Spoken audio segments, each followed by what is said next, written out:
اعوذ باللہ من الشیطان الرجیم، بسم اللہ الرحمن الرحیم۔ آج کا درس سورہ بقرہ کی آیت نمبر 38 ہے۔ اس میں اللہ تبارک و تعالیٰ نے فرمایا قُلْنَا اهْبِطُوا مِنْهَا جَمِيعًا، یہ اس آیت کا پہلا جز ہے۔ اللہ تعالیٰ نے فرمایا ہم نے حکم دیا تم اس جنت سے سب کے سب زمین پر اتر جاؤ۔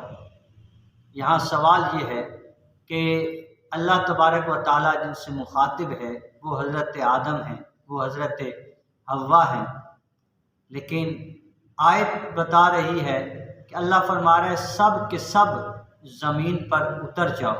تو وہ آدم علیہ السلام کے ساتھ اور حضرت حوا کے ساتھ ساتھ اور بھی کوئی ہیں؟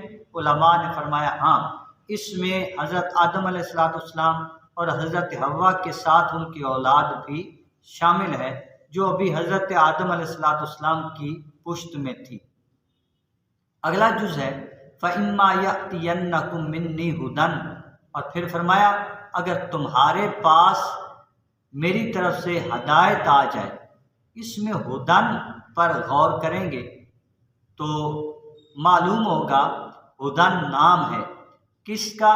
اگر قرآن کے اسماء میں تلاش کریں تب بھی آپ کو ملے گا، اور اگر ہدن کو حضور علیہ السلام کے اسماء میں تلاش کریں تب بھی ملے گا۔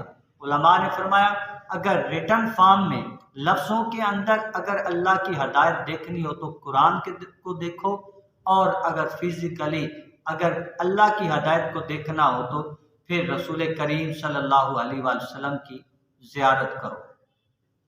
اس کے بعد اگلا جملہ ارشاد فرمایا فمن تبع ہدایا فلا خوف علیہم ولا هم یحزنون، کہ اب جو بھی میری ہدایت کو یعنی قرآن کی تلاوت کرے گا اور رسول کریم صلی اللہ علیہ وآلہ وسلم کے اسوہ حسنہ کی پیروی کرے گا فلا خوف علیہم ولا هم یحزنون، اس کو اجر اللہ یہ عطا فرمائے گا کہ ان لوگوں پر نہ تو قیامت کے دن خوف ہوگا اور نہ ہی آخرت میں وہ غمگین ہوں گے۔ اللہ تعالیٰ کا شکر ہے کہ جس نے ہمیں اپنے کلام پاک کو پڑھنے اور اپنی ہدایت کی پہچان کرنے کی توفیق عطا فرمائی۔ والسلام علیکم ورحمۃ اللہ وبرکاتہ۔